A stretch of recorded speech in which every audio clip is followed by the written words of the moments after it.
Mithila recording studio Bihar Sharif. पाजल धार चल अब तोहर कोयल जैसन बोलिया में गे जान। पाजल धार चल अब तोहर कोयल जैसन बोलिया में गे जान। तो छोड़ के कैसे चल जैमी हमारा आसो के तू होलिया में गे जान।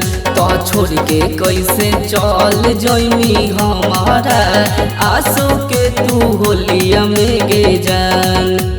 हम ही लगा बहलियो रंगवा तोहर दोनों गलिया में गे जान। हम ही लगा बहलियो रंगवा तोहर दोनों गलिया में गे जान।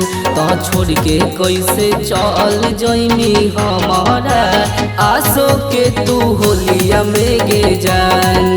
तो छोड़ के कैसे चल जैमी हमारा आसो के तू होलिया में गे जान।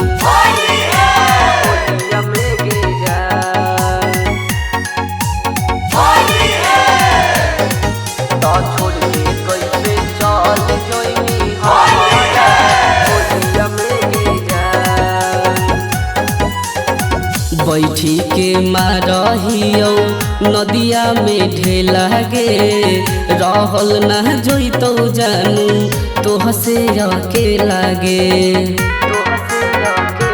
हे गे बैठी के मारहियो नदिया में ढेला गे रहल न जोइतो जानू तोह से अकेला गे। सह नहीं पैबौ दिल दर्दिया याद आबो बड़ी होलिया में गे जान। सह नहीं पैबौ दिल दर्दिया याद आबो बड़ी होलिया में गे जान। तो छोड़ के कैसे चल जैमी हमारा आसो के तू होलिया में गे जान। छोड़ के कैसे चल जैमी हमारा आसो के तू होलिया में गे जान।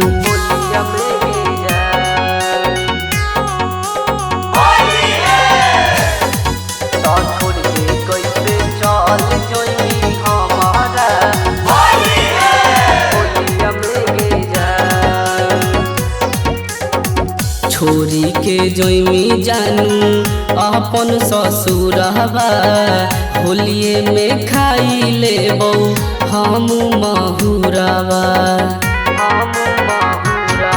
गे छोरी के जैमी जानू अपन ससुरवा होलिए में खाई लेबौ हम महुरवा।